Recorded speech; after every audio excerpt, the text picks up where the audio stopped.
trauma, we know through research, actually impacts how their brain functions, their ability to concentrate and learn, as well as their social emotional development and their behavior. We also see, because of school instability, that impacts our foster youth education as well. On average, foster youth change schools about 8 times while they are in care, losing up to 4 months of their education with each move. And so what that means is these kids they have significantly lower graduation rates. They graduated about 52% when our state average is in the 80%. 83% of our foster youth are retained by the 3rd grade. So they're just functioning much lower because of both that trauma and that school instability. Thank you both. Jill, I'd like to turn to you to start with this next question. Can you please share with the group how children with special education needs are being impacted during this time? Absolutely. So like Tyrone mentioned earlier, we know that there are differences in the ability of children and their families to access technology, including hardware, software, and internet connectivity in order to take advantage of distance learning.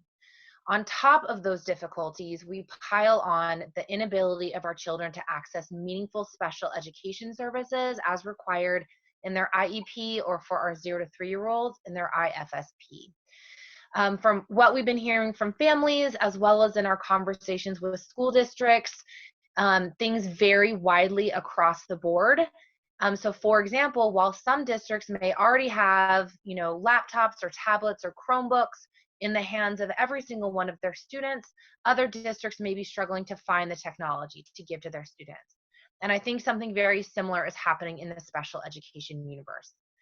Some districts, kind of the cream of the crop, are already reaching out to families to set up telehealth services, for example, to access something like speech and language or a mental health counseling service that's school-based. And other districts are, just figuring out how they're going to be doing distance learning. For example, LAUSD finally signed an MOU on their teacher contract that governs how teachers are going to be going back to work. That just happened, yesterday or today. So they haven't even started talking about how they're going to provide special education services. I think that it's going to significantly impact children who were in, for example, special day programs, who were receiving special ed academic instruction all day long. Those kids are the kids with some of our highest levels of need, and without being able to access that type of classroom, it's going to be very difficult for them. And then their ability to access speech and language, occupational therapy, physical therapy, counseling, school-based services, behavioral services, it's across the board. It varies very widely, but I think most of our kids so far have really gotten not a lot of anything, and I'm not sure if and how quickly that is going to change or improve. So we're really concerned for our kids at this point. Thank you, Jill. Dr. Howard, do you have anything to add? No, I think Jill is so spot on in terms of essentially continuity of services. That's what we want to see happen. We know that nationwide, approximately 7 million students are in special education. Here in Los Angeles County, we educate the largest number of students than any other county in the United States. So we should in many ways serve as an example of what that looks like. But unfortunately, the services have frequently been disconnected for some communities compared to others. I think parents who have the means and have the social capital to navigate systems and structures in this time are able to ensure that the continuity of services for their children stays intact. But as I mentioned at the outset, which Jill also highlighted, it's those families who continue to be on the fringes who we're most concerned about, because oftentimes the districts have not communicated what the plan is. Parents may not understand what their rights are. And part of what we're concerned about is seeing constant sliding of students in their progress, not only academically, but developmentally as well, as it pertains to language and speech, as Jill mentioned, and other types of emotional challenges that students might be facing in schools and out at home as well. Thank you so much. So now that we've laid a little bit of a foundation for folks that may be new to this topic around some of the needs and issues that our kids are experiencing, I'm wondering if we can turn to enforcement of IEPs and how caregivers and parents can be advocating for their children during this time who may have an IEP or who may have an FSP and are authorized services under law but not able to access them? Yeah, so I think that there are a couple of pieces of kind of groundwork that we have to lay to kind of understand where we are from a legal perspective. The U.S. Department of Education at the federal level has issued guidance that says that kids have a right to their IEP and IFSP services during the COVID-19 pandemic. But that if schools are not in session, that school districts and regional centers should be working closely with parents to make sure that they're kind of negotiating what an appropriate distance learning IEP or IFSP should look like. At the same time, we do have changing state and federal laws that we need to be aware of. So about 2 weeks ago in the state of California, the legislature passed Senate Bill 117. And what that did is it suspended some of the special education timelines. For example, if you're trying to get access to your children's records, you used to be able to access those within 5 business days of a request. Now, the 5 business day timeline is gone. Also, if you're trying to get your child assessed for a special education assessment, parents or education rights holders had an ability to request that assessment in writing, and the school district had to respond within 15 days. That timeline is also gone, making it really difficult for families to get new assessments. Finally, the last timeline that has been suspended during the pandemic, if a parent or an education rights holder is unhappy about what's going on with their child's IEP, and we would probably anticipate that's every parent right now, they formally have the ability to file a complaint with the State Department of Education and ask the State Department of Education to investigate the issue. And within 60 days, the state had to provide an order telling the district whether it was in or out of compliance, and then ordering the district to do whatever they need to do to get back in compliance. That timeline is also suspended. So although you can file a complaint, there's no guarantee about when that complaint is going to be addressed by the state. So that's the universe within which we are working in California. I also think it's really important to mention that in the federal stimulus package that passed a few weeks ago, Congress directed Secretary of Education DeVos to report back to Congress within 30 days, basically by around the end of April, about what federal special education waivers she recommended occur. And that is a really scary thing. DeVos could actually come back and say, we're suspending all special education services, which would mean that kids with disabilities would have no right to receive any special education services. That's obviously the worst case scenario, and it could be kind of anywhere in between, from lengthening timelines to a full waiver of services. But we want people to be aware of that. There are ways that you can advocate to make sure that that doesn't happen, but things could change drastically in the next couple of weeks. So within all of that background, we have provided a IEP tips document that I know Taylor is going to share with everybody. But a couple of things that we talk about in that document are, what do you do? So the first thing that we are doing for all of our clients, and we recommend every parent or education rights holder does, is to request in writing an IEP or IFSP meeting with your school district or your regional center. Once you put that request in writing, the district or regional center has to convene an IEP meeting within 30 days. That timeline is still in the law and has not yet been waived. Hopefully it won't be waived. Then, of course, you have to convene your IEP meeting. And we want, obviously, to do that safely. So through conference lines or, platforms like Zoom. And then the idea is that parents can sit down with their IEP team and talk about what is realistic to provide during this time frame. For example, if your kid is in a special day class for 6 hours a day, you're probably not going to get that in a distance learning plan. But you might be able to negotiate an hour of specialized academic instruction to meet your child's disability-related needs. I think that parents need to think about their child's attention span, their ability to engage with technology, the ability to create a quiet space for children to interact with, their educational providers, especially if there's other children in the home. We know this can be extremely difficult for families, especially our low-income families that maybe don't have a lot of physical space in their living arrangements.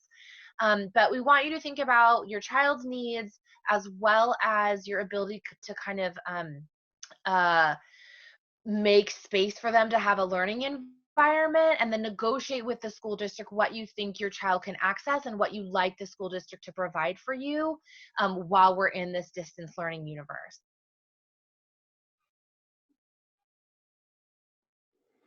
Yeah, if Thank I can add on, I think Jill, you gave a host of, I think, relevant and important information. But one of the things I want to raise here is that I think it's important for us to understand. Again, even prior to COVID, there were the legal ramifications of what IEPs are supposed to do. But then, in actuality, we know it looks very different for many families and many students. And the concern has always been, were schools upholding their end of the legal bargain in terms of the students who have IEPs? Were they meeting the conditions of the IEPs? Were parents and caregivers active stakeholders in terms of how those IEPs were playing out? I continued to hear across the district and across the county that there were parents who didn't even know that their children had IEPs, or that there were decisions made about their children without their approval or without their authorization, which we know is illegal. So I think now is an even more critical time to do all the things that Jill just mentioned. It's important that all of us who are on this call, many of whom have access to parents and schools, to be advocates for those parents, to help them to understand that they still have rights. Under IDEA is the free and appropriate public education component of this, but we know the key is what is considered appropriate. There's a subjectivity to what appropriate education is, but I think Jill's concerns, and I think they're so spot on about recognizing that when you have suspensions of IEP services, what that's going to mean for kids who may have severe to moderate types of challenges, knowing that we need to do a better job of helping undocumented populations who may be reluctant to come and ask for those certain types of services and who still have rights for their children, making sure that they are not in any way, shape, or form dismissed or disregarded because of this current challenge. I think so much of this comes down to not what we're seeing right now in the moment of COVID-19, but my concern is what happens when we come out of it and what has been lost, and how do we retroactively make sure that the services and the supports that children need to have are still remaining in place. And if they have to be retroactive, we have to help parents advocate and caregivers advocate for those services. But I agree with Jill 100% that if we find ourselves in a situation where, if SB 117 says we're suspending services, which could ultimately result in Education Secretary Betsy DeVos suspending services across the board, then we've got another uphill battle where we'll see the most marginalized and disenfranchised families become even more disenfranchised. And so that's why this topic has to stay at the forefront of our discourse, and we cannot let this current wave set us back 4 or 5 decades. Thank you so much. So Jill, can you maybe give us some tips or suggestions that caregivers can enact right now around enforcing an IEP? Would it look like writing a document, calling the school district, sending an email? Like, what are some practical tips that, I know we have many caregivers on the call today that they could implement so that they can get into action now? Yeah, I mean, I think the best case scenario, if your district is doing it, is to call an IEP meeting and sit down with all of your child's service providers, including their teacher, their special ed teacher, their speech pathologist, their counselor, whoever, and try to negotiate what is a reasonable amount of service that the child can receive now, that is not going to be their entire IEP, but is going to be enough to help them not experience significant regression. Now, we know that some districts are holding IEPs right now and some districts are not. We have heard repeatedly from LAUSD that they are not holding IEP meetings right now. That is problematic. The current guidance from the Federal Department of Education says that districts have a duty to continue to hold IEP meetings. So, it may be that LAUSD might start holding them now that they've figured out their teacher bargaining. We just don't know for sure, but your first step would be to try to sit down with the entire IEP team. If that doesn't work, for example, we're trying to figure out what to do for our clients within LAUSD. Our kind of fallback position is that we're going to write a letter or an email to those schools and districts and say, hey, look, we want an IEP meeting, but you've already told us you're not going to hold them. So we still want our IEP meeting, but in the meantime, my kid is getting a 6-hour day of a special day class, and I want you to provide him with 1 hour per day of specialized academic instruction. And my child is supposed to receive 1 hour of speech every week, but instead I want you to provide him with 30 minutes of speech every week. And I want you to do it in a group setting because that's going to help my child stay kind of engaged with the technology. So every kid is going to be a little different. That was just an example, but identifying what services you want and putting that in writing to the school district is another really great step to try to push things forward. Now, again, there's no guarantee that districts are going to be holding meetings or responding to these letters or creating these distance learning plans for kids with special needs. I would argue our kids have a right to that. And so that's why we are beginning our advocacy to try to enforce it. But it's a whole new world, and we're learning how to do this, right alongside the rest of you. And if I can add on to something, again, I think Jill's contention about insisting that you communicate with your school to say, I need an IEP. I still want us to come back to the technology available to ensure that that happens. And this is, again, where the access issue comes into play. But if we can overcome that obstacle, I think it's important and imperative to stress to parents and caregivers to not take no for an answer, to be insistent, to continue to persist, to say that I still need to ensure that my son, my daughter, my child receives the special support services that they need. And at the same time, if there are roadblocks that are encountered in the process with the districts, I think that everyone should be mindful of the Los Angeles County Office of Education, Special Education Local Plan areas. You can go to www.LACOE, L-A-C-O-E, special education sites. There are different, what they call SELPA sites per region. There's a point person, and I would just strongly encourage parents and caregivers to document. Who did you call, on what day, on what time, what response were you given? And again, I know that schools are really sort of disorganized right now, trying to figure out how to deliver distance education in this moment. But we're now, almost into our second month of this. And so schools should now be getting more of a rhythm to how service is going to be delivered. So while some parents and caregivers may feel like they're being somewhat discarded or being dismissed, persistence on these matters are critical. Document via email, keep all the records intact, because again, these are legal issues that students are deserving of. And if we can't ensure that these services are being delivered, you have lots of legal ramifications that can come now and post this situation. Thank you so much. So we are getting quite a few questions around the level at which this advocacy should take place. And I'm just wondering if Jill can speak to that. Sure. It's hard to answer that question definitively because we have all different types of districts, right? We have LAUSD that is huge, and we have other districts that are very, very small. And I think that your district best. If you're in a smaller district and you are working with a program specialist or even the director of special education directly, keep working with that person. The higher you get up at the district level, the more likely those people are to be working full time, even though they're working remotely. If you're an LAUSD, I would certainly start with your assistant principal or your APEIS at your individual school. That is a person who is typically running IEPs in LAUSD, although they're refusing to do them right now. Also within LAUSD, you have 4 psych support units. And they're just the compass on the map. There's psych support north, east, south, and west. And that is a level above the school that you may find special education people working. So that is another option as well, but it's going to depend on who your relationships are at, who's working, and who you can get a hold of. And it depends on your district. So unfortunately, there's no clear, easy answer to that. Great. Thank you so much for that additional insight. So moving on to our next question, can we think to the future and think to a time when we're all back together, when schools are open, and we're able to send our kids back into the world? What type of things should we be thinking about with respect to those IEP meetings when everything does resume?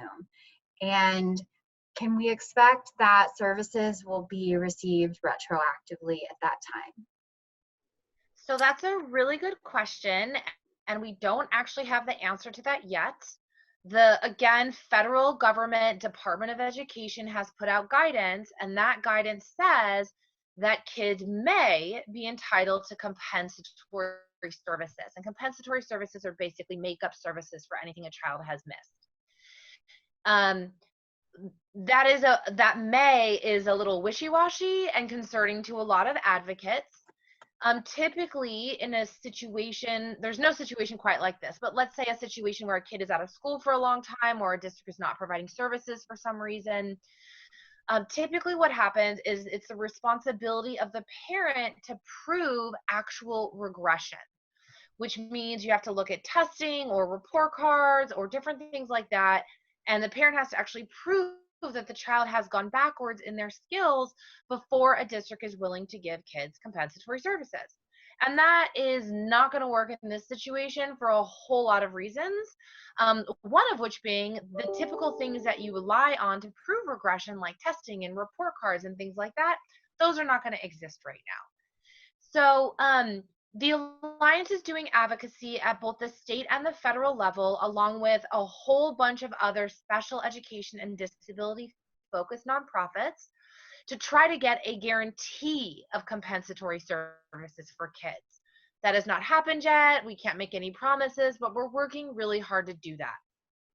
In the meantime, as you're thinking about how do you get ready to go to an IEP after this is all over and ask for whatever services your child needs, and that could be both compensatory services because they didn't get speech for 6 months, or it could be that the child's needs have increased quite a bit. Maybe their behaviors have flared up or something like that, and they actually need different services in their IEP now because their needs are different now. One of the things that we are putting together is a tool to help parents track what services their child received and in what format. Was it a phone call? Was it a telehealth? Was it just a packet of, homework being sent home? So we want and are going to recommend that parents track exactly what services their child received, how often, et cetera. So we're creating a tool that parents can just fill out. Every time they receive a call from a teacher or get a packet home or they do a telehealth service, they can jot it down on this piece of paper. And then they can take that to their IEP meeting when they come back, when schools come back in, and say, hey, look, this is what my kid actually got, but he should have been getting, for example, an hour a week of speech. And when I total all this up, my kid only got like 15 minutes of speech a week. So you owe me 45 minutes for, let's call it, again, I'm making this up as an example, the 20 weeks my kid was out of school. And so that will actually help you calculate how many compensatory services your child may be eligible for. Again, no guarantee right now that you're going to get that minute per minute compensatory services, although the advocates are working really hard to try to make that happen. If I can build on this, I think, again, part of what this comes down to as well is the kinds of relationships that parents and caregivers have with school personnel across the board. Jill's spot on about if you can reach out to an assistant principal at a school site to ask that individual about the maintenance of services. It may be a school level principal that you're asking for, but even if you don't get the answers you want there, we know across LA Unified, there are over 350, I want to say, psychiatric social workers who can also provide supports and direction for services. And I also wanted to keep in mind, we know that approximately 80% of all special education students spend time in regular ed classrooms. So direct communication with those classroom teachers can also be vital in terms of where there might be disruption or interruption in services. I have heard and seen a number of teachers who are doing a phenomenal job still availing themselves for one-on-one supports, one-on-one tutoring to help make connections for students who might be in need of special services. So I think that what we have to encourage parents and caregivers to do is to continue to access multiple pathways with school personnel, district personnel, because I think we have to think about the ways in which challenges continue to sort of unfold. For folks who understand these systems, it can feel overwhelming. For folks who are still trying to make sense out of this, it can feel even more challenging. And then we haven't even gotten to issues around individuals whose first language is not English and the different kinds of obstacles that are faced there. I mentioned the number of undocumented youth where there might be some reluctance to engage because of those reasons.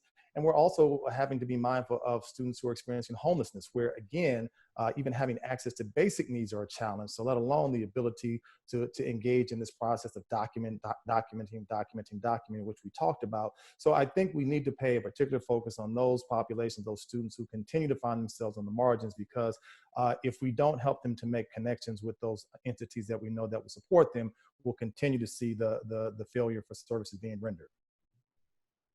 Thank you both so much. We've talked mostly about IEPs and to that end about school-aged children.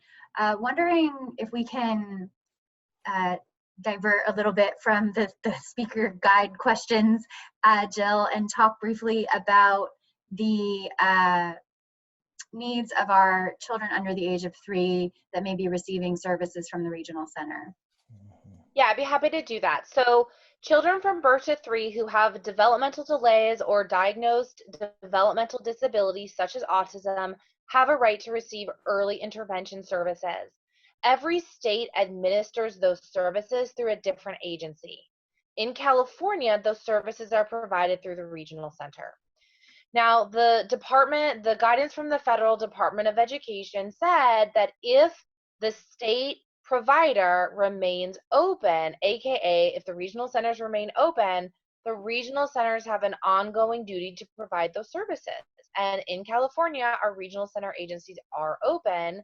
They're of course working remotely, but they are open. And so arguably all of our children have a right to the services in their IFSP, which is an individual family service plan. Now, of course, now we have to figure out how to do all those things technology-wise. Although there is not equal access, I think most school districts are trying to give most of their kids laptops or Chromebooks or tablets, trying to help them with internet connectivity, etc. I have not necessarily heard that regional centers are doing the same thing. So the first kind of barrier is getting our littlest ones technology. The second barrier is thinking about how do you provide speech services to a 1-year-old, via something like Zoom or some other Google Classroom or some other device like that. So I think the issues related to attention span, trying to figure out, do we give kids a one-on-one service? How do you deliver something like physical therapy remotely, where a provider may actually be working hands-on with a child in a typical setting? Many of our children are also receiving social skills classes or something like a center-based program where they are working on their social skills in a group with other children. You can think of it as a very early preschool. And how do you do that in a remote way? Is there a way to use Google Classroom or Zoom? We know that kids are probably feeling as socially isolated as adults are right now, and so allowing them to interact with other students is a really important way to help keep some semblance of normalcy in their life. So I think the tips are the same. Call an IFSP meeting, talk about what services are realistic to provide based on your child's needs, your family needs, and what the regional center is saying that they have available. Document what services your child is getting so that you can ask for compensatory services after this is all over.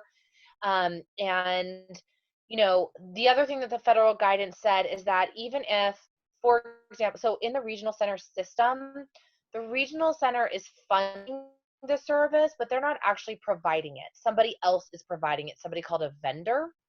And so the guidance does say that if specific vendors are unable to provide remote services, that the regional centers are responsible for providing or for finding different vendors that can provide remote services. So that's another, piece of guidance that you can use to try to push your IFSP team to give your kid what they need.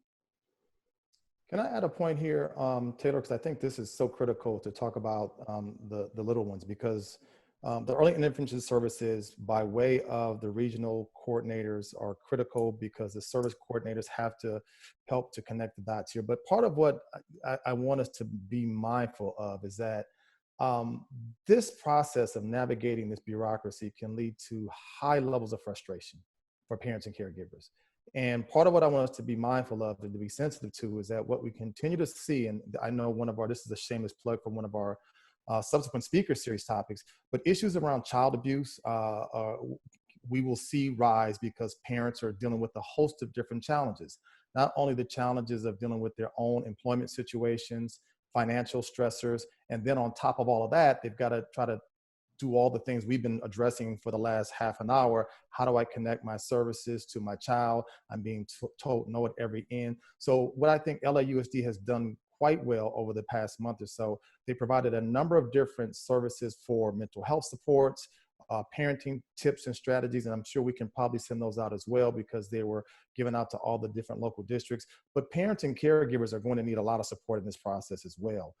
We know that issues around domestic abuse and intimate partner violence are also increasing over the last month because of this current situation. So I think that we have to be mindful of the entire ecosystem that our children find themselves in. Even as we talk about the delivery of services, some adults and some caregivers' ability to just navigate this seemingly maze of connections can be quite challenging in light of other factors that they're trying to juggle as well.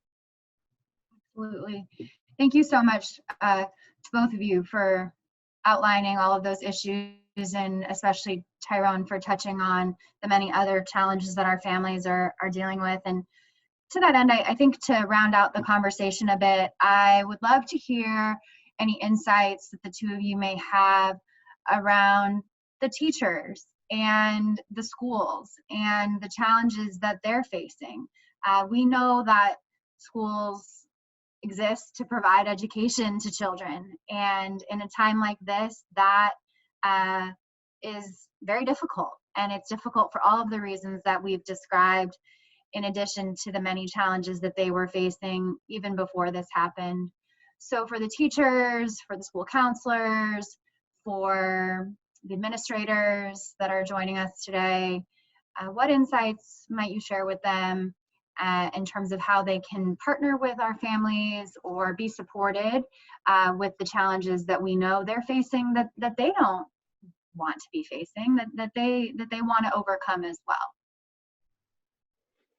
Yeah, I would start off by giving a big, and I do mean a big, thank you to all of our school personnel. Obviously, given this pandemic, there's been a big amount of focus on our healthcare providers because they've done an amazing job of keeping people healthy and safe and ensuring public safety during this time. But I think what this moment has helped us to realize, for those who did not realize it already, schools are major anchors within our communities. And I think sometimes we take that for granted. And I think in this moment, hopefully we have seen again the invaluable role that school and school personnel play. Across the country, we have seen schools being the places where families receive food 2, sometimes 3 times a day. Here in Los Angeles, we're giving millions of grab and go lunches and breakfasts to countless numbers of families. I also hope that we recognize the important job that teachers play. Again, we tend to take teachers for granted. I've seen post after post from parents who are doing the homeschooling saying how much they now appreciate teachers, given that they've had to spend a couple of hours or a couple of days at home trying to educate their own children. Well, multiply that by 5, 6, 7 times over, where you have kids who are across the learning spectrum in terms of developmental ability. So I just hope that in this moment of understanding and appreciating what teachers do every single day, that we don't go back to business as usual in terms of taking teachers for granted. We have teachers who do a phenomenal job, and we know that the compensation is nowhere close to what they're worth. And when we talk about special education teachers in particular, who provide a host of really critical, valuable types of teaching support care, that we don't sort of understand the challenges that they face, even as they try to support their own families and children at home. So I just want us to make sure that whatever we do, and to all the classroom teachers who are out there, counselors who are out there, school staff, administrators, a big thank you to you, that your efforts are not taken in vain. You know that there are folks who are investing countless hours even during this time to coordinate services. I continue to hear teachers who are saying they're working 12, 14-hour days, making phone calls, sending emails, using social media platforms to try to access students who they've not heard from. We know across Los Angeles, the school district, that we still have somewhere close to 5 to 6 students we have not had any contact with at all during this pandemic. But you continue to have teachers who are doing your person's works, trying to ensure that those students are not forgotten, that they don't fall through the cracks. So I just hope that this kind of sort of doubles down, triples down our efforts on the value and the importance of public education. These are some of the most tireless public servants that we have, and I hope that we continue to remember their investment in our children. Yeah, I think I would add to that, we're going through this as a community, as a state, as a nation, and as a world. And I think that reaching out with empathy and compassion and realizing we're all going through very similar things is really important when working with our teachers and our administrators.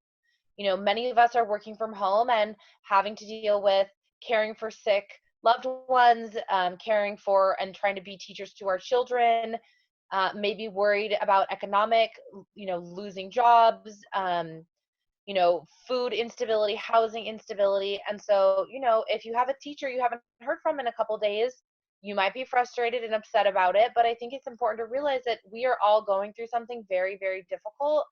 And if we reach out and talk about how we can make things work and problem solve and just try to come at each other with a bit of empathy, I think that we can hopefully figure this out and get through it together. But I think that that's a really important thing to keep in mind, that we're all under a lot of stress, including the people that we are seeking help from. And if we can try to be understanding of each other, it will make all of this work better. Thank you both. Really appreciate that. We're seeing a lot of comments in the chat, thanking teachers, thanking regional administrators, thanking both of you for your empathy.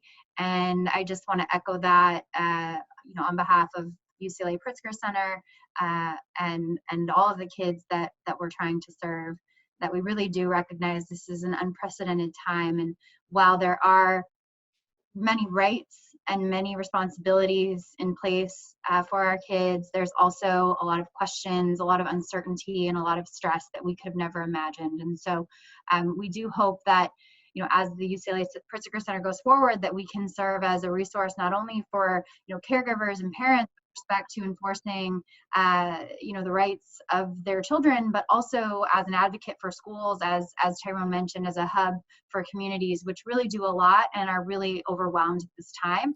And to that end, how can we then step forward and be supportive and be empathetic to those needs? So with that, I want to turn to our question on resources. Jill, I've gotten a lot of questions in the chat about the document that you shared with me. And so I'm wondering if you'd like me to pull it up, and if maybe you want to go over it, or if you'd like me to just send it to the group. It doesn't matter to me, whatever would be most helpful for the audience. So I'm going to pull that up. Just 1 second, please. And perhaps if you can just go over it really briefly. Sure. And then we will be sure to share it with the audience. And I think there was a question about whether it would be translated in Spanish, and it sounds like it will be. Yeah, so this document is available now. We're working on 2 additional resources that we hope to have up on our website in the next few days. One is the compensatory services log that I talked about. Another one is going to be an IEP and IFSP request letter to talk about a distance learning plan. So stay tuned for those. Those should be up on our website, I would say, within the next week. So this is a multi-page document, but I'll just go over it really quickly. This first page specifically talks about what the federal guidance says in terms of your right to an IEP or an IFSP kind of during these time frames. I did mention a variety of different Department of Education guidance up at the federal level. Those are all in the footnotes, so you can actually find them and read them yourselves. If you go on to page 2 of the document, what we've got here are some basic things to think about. So step 1, request an IEP or IFSP meeting to talk about distance learning needs of your child. Number 2, request the technology that you need in order for them to access remote learning.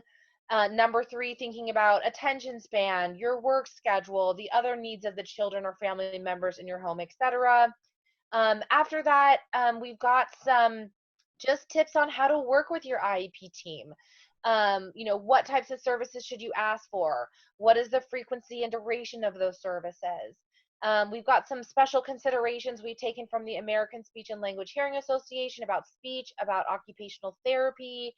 There are lots of resources for occupational therapy at home exercises that you can find online.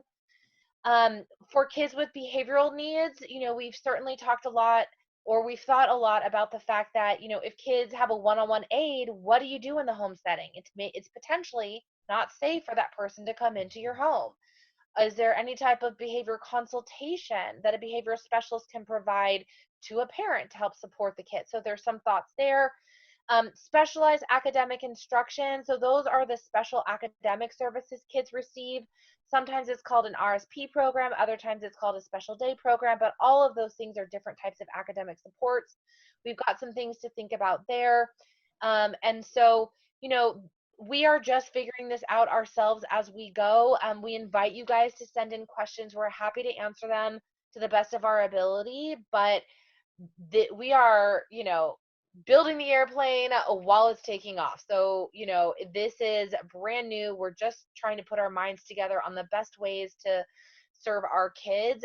And this could be changing. We may put this up on our website in the next day, and then next week we might have to change it because we're learning new things about what's going on. So just be aware. Great, thank you so much, Jill. So we will be sharing that. A lot of people are wondering where they're going to be able to get the document. So please be assured it will be posted in many places. The Alliance for Children's Rights website is kid-alliance.org. You can get it there. We'll put it on Twitter. We'll email it. We will do our best. And if you don't receive it, please feel free to contact me directly. I believe you all have my email address, and if not, I will put it in the chat. On that note, Tyrone, I know there are a lot of questions about resources for teachers. We've been working to post as much as we can find with respect to resources on our Twitter account at UCLA Pritzker, but I'm wondering if you have any suggestions for teachers in terms of resources during this time. Yeah, I want to make sure that folks are aware of, and I know we have folks who are on this call who are beyond LAUSD, but I know that's the big hub here in LA County. But achieve.lausd.net/resources is an amazing site for teachers, parents, caregivers, and even youth across LAUSD, as well as achieve.lausd.net/SHHS, where there are resources that are covering a wide range of topics, from how to access food, physical health support, mental health support, housing and emergency shelter support, even unemployment insurance supports. These resources are invaluable at this point in time.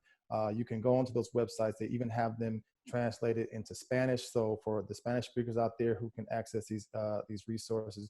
And I also will say that these, if you go onto the LAUSD website, these services are for every local district in LAUSD. So you don't have to feel as if you're on the east side of the county that there are only resources on the west or south side of the county.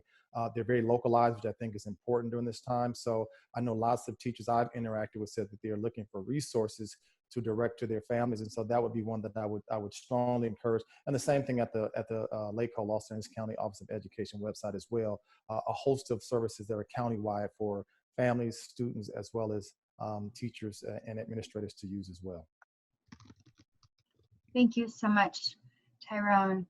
So we have a few minutes left, and I'd like to ask our speakers if you have any policy recommendations on how we can go forward. Again, bearing in mind the novel nature of all of this and any suggestions that we can help advocate for. I think that the most important thing that we are working on right now is making sure that there are no special education waivers at the federal level.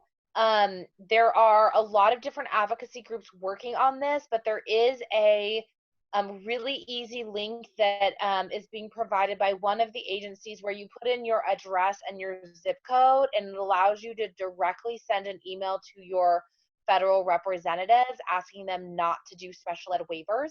So I'll make sure Taylor has that to send out. I think at an individual level, that's a really great thing to do. If you are with an advocacy agency and you want to reach out to me, we've got letters that we're having partners sign on to, etc. So we'd be happy to include you to the coalition. Thank you, Jill. I want to do a special plug because we continue to have to make the case for why California has to do a better job on funding our public schools. So if there were a particular policy recommendation I would make is that I think we've got to use this opportunity as yet another opening, if you will, to continue to stress that California has got to do a better job of how we support our public schools. We continue to remain 41st in the nation when it comes to school per pupil expenditures.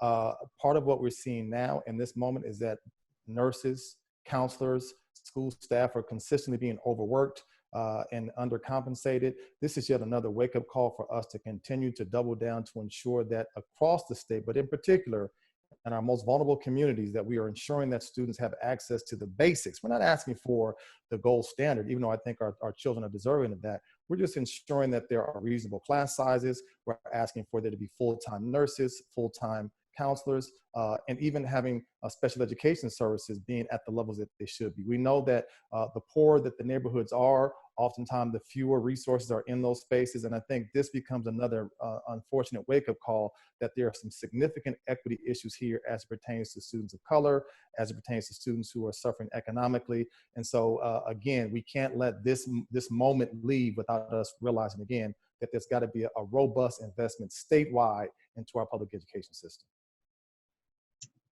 Thank you both for your perspective on advocacy and what we can do going forward. I want to thank Jill for working to answer a lot of the chat questions. And rest assured that if we haven't gotten to your question, we will be reviewing to see if we can respond either as a group or one-on-one. We know that, again, there are a lot of questions at this time on really a range of issues. We've talked a lot about many things today, and we want to acknowledge that we're really just on the tip of the iceberg today. Of course, there are many issues to come and many things that we have questions about, but I'd like to consider closing us out on a high note and asking our speakers if they can just briefly share what gives you hope during this time with respect to the future for our kids and dealing with the pandemic. So I'm happy to jump in here. I think that we have heard amazing stories of our relative caregivers really stepping up for our foster kids right now. One of the things that kind of concerns me the most is that with children home all day long, that puts additional stressors on the family. There's a risk that more kids are going into foster care, or if they're already in foster care, that they may lose their placements and experience placement instability. But we are hearing that our relative caregivers are really stepping up for their kids, and that is amazing to hear. I also think that for our kids in these systems, we know how incredibly strong and resilient they are, and I know that they will come out of this okay on the other side. So I take hope in knowing their strengths.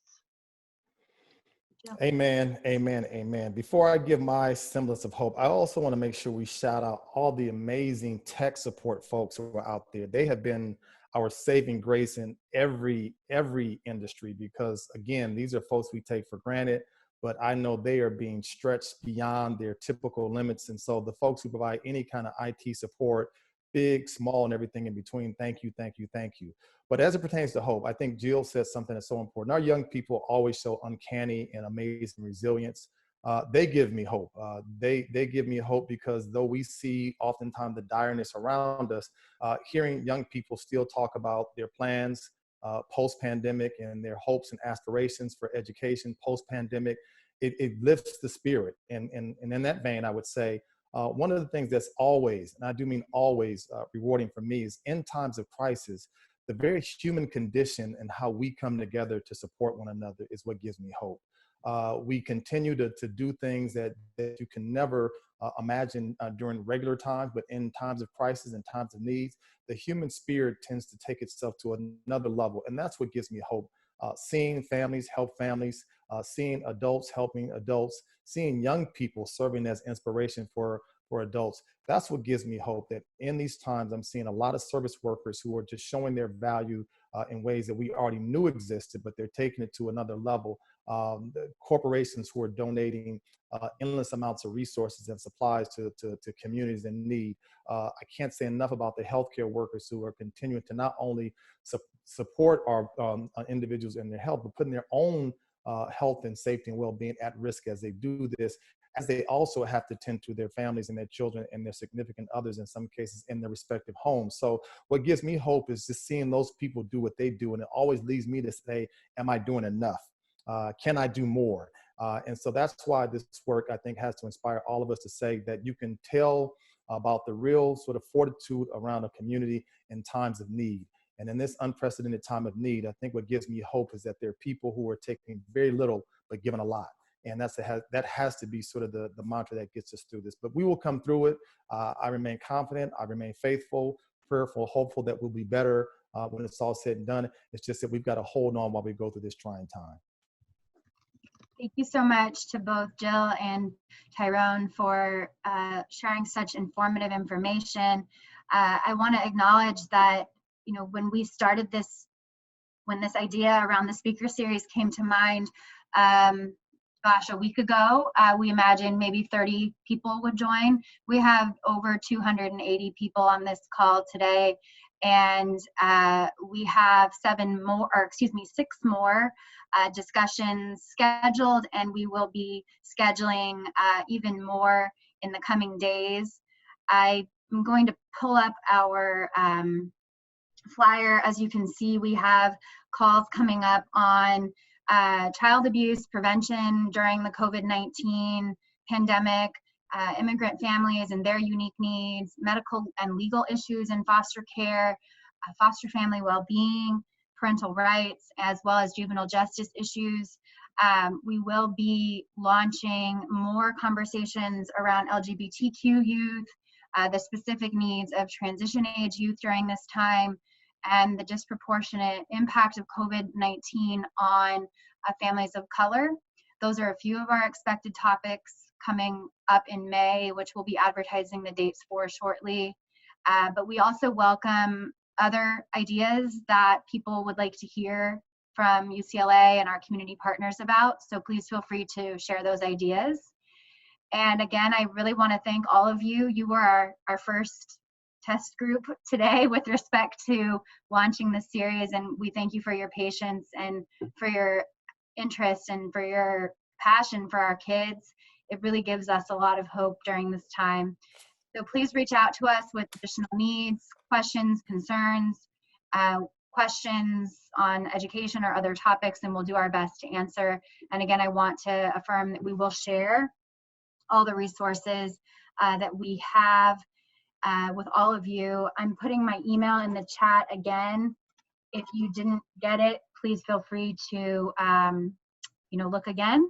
And we thank you. We thank you wholeheartedly, and we wish you all good health during this time. And let's all give a round of applause to our speakers. Thank you so much. Thank you, Taylor. Thank you, Jill. Thank you, everyone, for being a part of this conversation today. And thank you to our team at the Pritzker Center. Many thanks all, and we'll be in touch.